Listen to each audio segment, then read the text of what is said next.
The War Below, Chapter 18, Into the Mountains. The last thing I saw was Abraham tying a bandana across Martina's eyes. A piece of cloth fell over my own eye, and a knot was tugged snugly at the back of my head. "Are you going to tie our hands as well?" I asked. "No need," said Vera. She went up the narrow steps first, and Martina followed, her hands on Vera's hips for guidance. I followed behind, my hands clutching Martina's belt.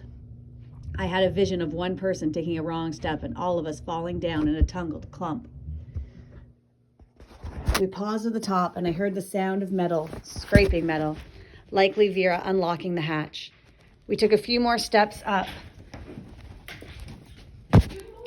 "Stop," Vera said. "I need to show you exactly where to place your feet." I let go of Martina's belt and listened to the footsteps. "Now you," said Vera. She grabbed one pant leg and guided me to skip the top step, then to angle my foot in a certain way. "Good," she said once I was completely out. "The top step is booby-trapped with explosive, as is the ground from the entrance to protect us from intruders." "I'll take them from here," said a gruff voice that seemed familiar. Was it Daniel?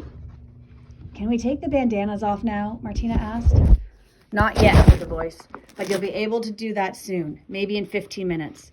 We will walk in single file so that we don't make a triple set of footsteps in the snow. Martina, you hold on to the back of my belt. Luca, you hold on to Martina."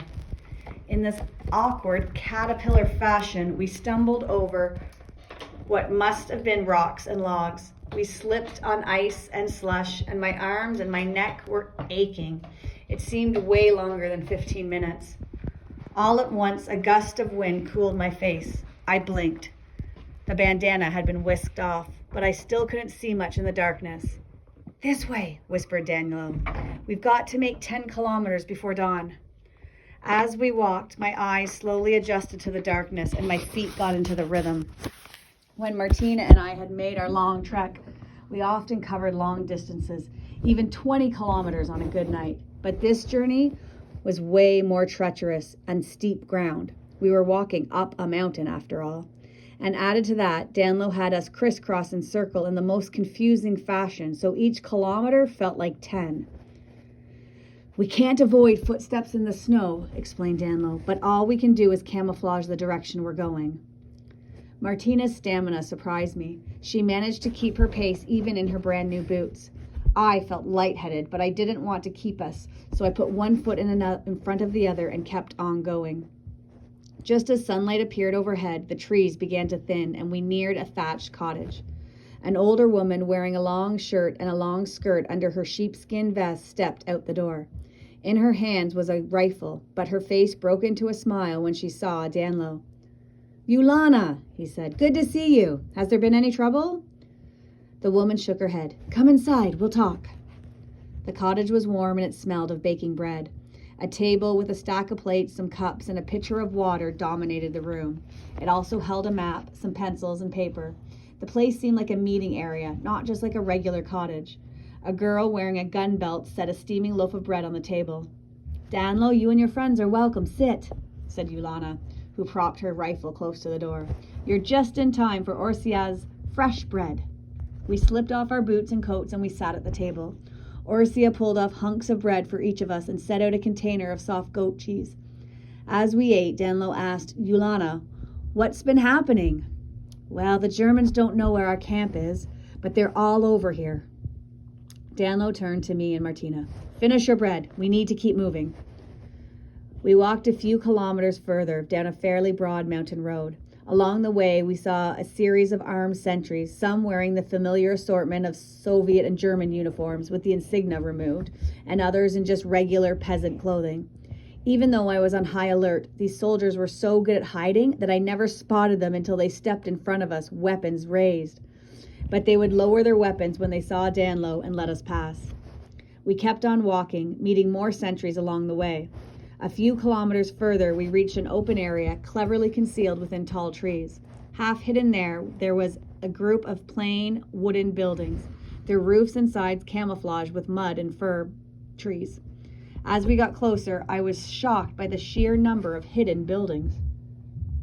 Our way was blocked by armed guards this time, and even though their faces showed that they recognized Danlo, That was not enough to let us through. Password, one demanded. He looked no older than me, but his rifle was at the ready. Kolobary, said Danlo. The young guard lowered his gun. You can go through, he said. An officer stepped out of one of the buildings and grinned when he saw Danlo. When he looked at me and Martina, the smile disappeared. Are these two here to help, or are they homeless locals? They want to help, Bowden, said Danlo. And they're good ones. Martina is swift and quiet. And him, Luca, he apprenticed under his father, a pharmacist. Well, you'll have to do weapons training first, Bowden said. So let's get started. We walked up a hill, and beyond was a clearing with 2 teenage boys and a girl. They were all wearing regular clothing, standing at attention, facing an instructor. On a table in front of the instructor was a bunch of weapons. 2 different kinds of machine guns, an automatic wet pistol, a variety of rifles. Sophia, Roman, Victor, choose a weapon, the instructor said. They are not loaded. Your first job is to disassemble the weapon. Pay close attention, because your next job will be to put it back together. One of the trainees were busy with their task, and the instructor turned to greet Danlo. Are these new for me? Yes, said Danlo. Well, then each of you pick a weapon. Get to work. Stand up a bit straighter, said Martina, and rest the buttstock closer to the middle of your chest. It felt like such an unnatural way to position the rifle. Why was it so easy for Martina? She was the top shooter in our group, unlike me. I lined up the little notch at the end of the barrel so it was exactly in the middle of the notched rear sight and slowly began to squeeze the trigger. Focus on the center circle of the paper target, not the front of the rifle, said Martina. I loosened my finger from the trigger and glared at her. Martina stuck her tongue out. You're going to miss it completely if you don't calm down. Calm down? How was I supposed to do that with her hovering over me, second-guessing everything I did? I didn't say that to her, though. Instead, I ignored her. I tightened my finger over the trigger, then bang! I practically fell over from the impact of the recoil. Ah, good job! Congratulations, said Martina. You managed to actually hit the haystack this time. Where? I asked.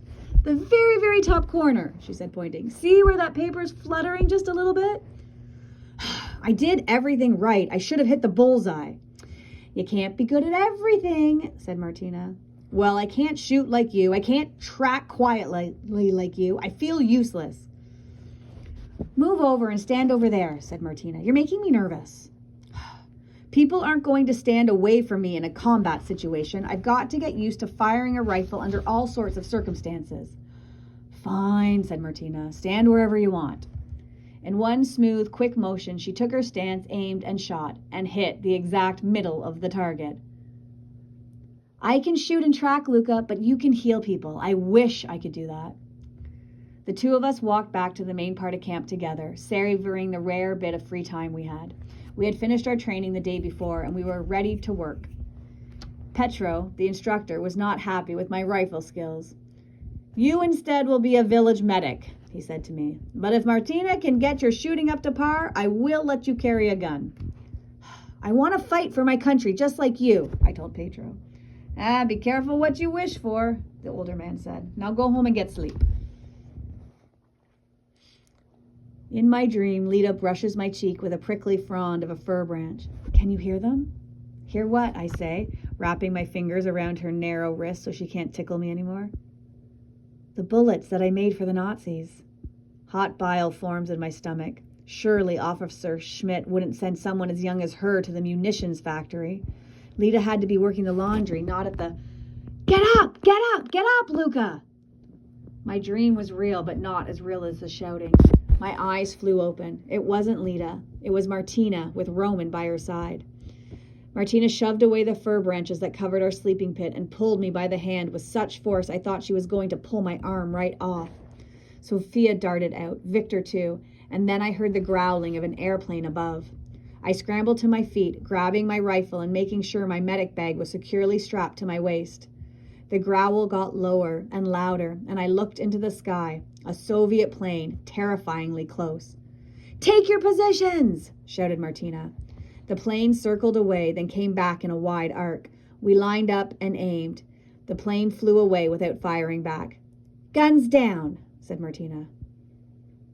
It is strange, said Petro when the group assembled in the main camp after the plane had disappeared.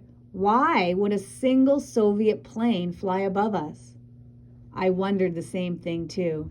It seemed spooky.